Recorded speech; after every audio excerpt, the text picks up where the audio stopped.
इंदौर पहुंचे प्रदेश के पूर्व मुख्यमंत्री दिग्विजय सिंह ने देश के 12 राज्यों में लागू हुई एसआईआर को लेकर अपनी तीखी प्रतिक्रिया दी है। दिग्विजय सिंह ने कहा कि देश में नागरिकों से अपनी नागरिकता साबित करने के लिए प्रमाण पत्र मांगना संवैधानिक रूप से गलत है। एक मौलिक प्रश्न ये है कि नागरिकों को अपने ही देश में ये साबित क्यों करना पड़े कि वे भारतीय हैं। ये चुनाव आयोग के अधिकार क्षेत्र में नहीं आता।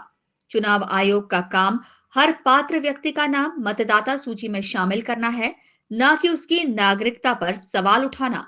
दिग्विजय सिंह ने आरोप लगाया कि देश में लोगों को बांटने की प्रक्रिया चल रही है और एक संवैधानिक संस्था बीजेपी के दबाव में काम कर रही है।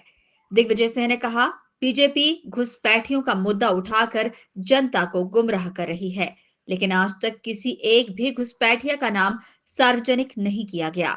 ये केवल डर और विभाजन की राजनीति है। वहीं बिहार चुनाव के सवाल पर दिग्विजय सिंह ने कहा कि 14 नवंबर का इंतजार कीजिए। देखिए, बात यह है कि एक बहुत ही मौलिक प्रश्न उभर कर इसमें सामने आया है।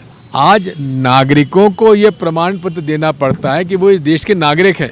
ये चुनाव आयोग के संवैधानिक अधिकारों में नहीं आता है। उनकी जवाबदारी ये है कि हर देश के नागरिक को मतदाता सूची में जुड़ना चाहिए। अब वो तो ये प्रमाण मांगने के तुम नागरिक हो भी कि नहीं हो। ये शुद्ध रूप से इस देश में लोगों को बांटने के लिए ये पूरी प्रक्रिया हो रही है और हमें कतई उम्मीद नहीं थी कि वो संवैधानिक एक संस्था जिस पर लोकतंत्र में निष्पक्ष चुनाव कराने की जिम्मेदारी है, वो घोर रूप से पक्षपात करके भारतीय जनता पार्टी के कहने पर काम कर रही है। जब भी एसआईआर आती है, भाजपा एक ही बात कहती है, घुसपैठियों को बाहर निकालो। अरे घुसपैठिए हैं कहाँ, जरा हमें तो बताओ। 11 साल से आप राज कर रहे हो, कहाँ से घुस गए घुसपैठिए? अभी बिहार में घुसपैठिए।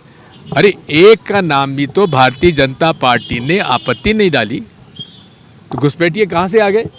लेकिन उनको तो हर चीज़ को हिंदू मुसलमान करना है और ये बात तो है, पूरे संविधान में हर व्यक्ति के नागरिक अधिकारों का हनन है। इंतजार करिए 14 नवंबर का। इसके अलावा दिग्विजय सिंह ने और भी कई मुद्दों पर अपनी बात मीडिया के सामने रखी। Bureau report, INN news, Indore.